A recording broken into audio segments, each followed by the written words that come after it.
You might say, well, what might you replace an ideology with? And I would say, well, a differentiated view of and strategy for life.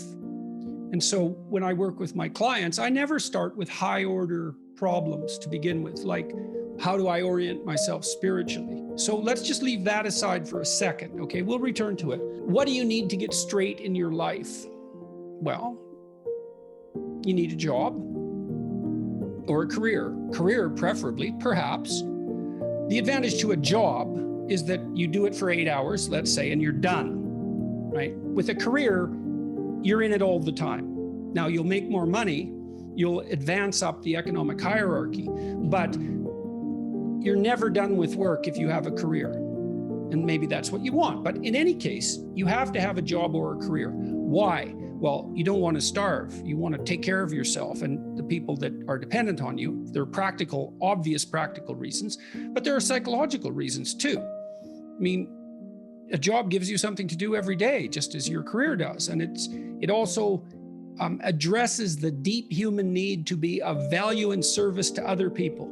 That needs to be attended to. So if you're a young person, it's like, okay, have a plan. You need a job and a career.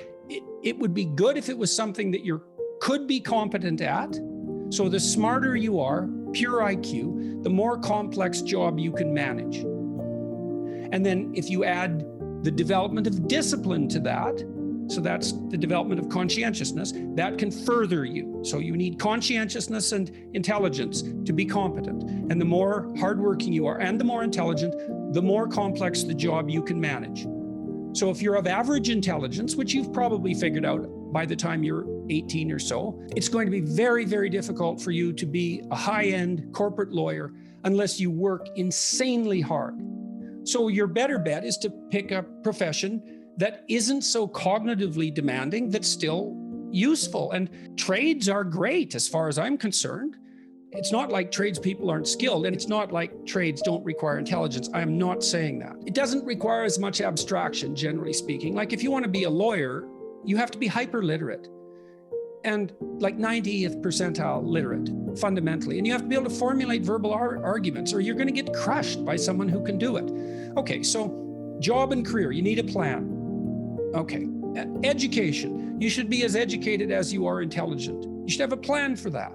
And it should continue because things change quick and you better keep up. Okay, so you should have a vision of that. People don't seem to do well without an intimate relationship. It'd be good if you could have a family and bring peace to the family that you have, because family is important, extraordinarily important. Those connections, so intimate relationship and family, whether that's your parents, your siblings, or the family that you start, you need a plan for that and a vision of that. You have to take care of your physical and mental health. You have to regulate your drug and alcohol intake. You have to figure out how to make productive and meaningful use of the time that's allotted to you outside of your obligations.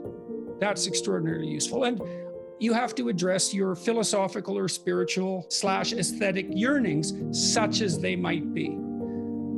Well, so that's better than an ideology, a plan, and as you climb up your career, as you expand your competence and power, well, then you can get involved in larger scale transformations if that's where your interest takes you.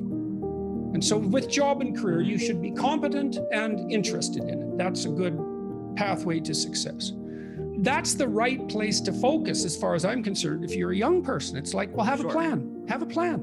Right. Make a plan and then educate yourself, because you're much more powerful and competent if you're educated. So why not do it?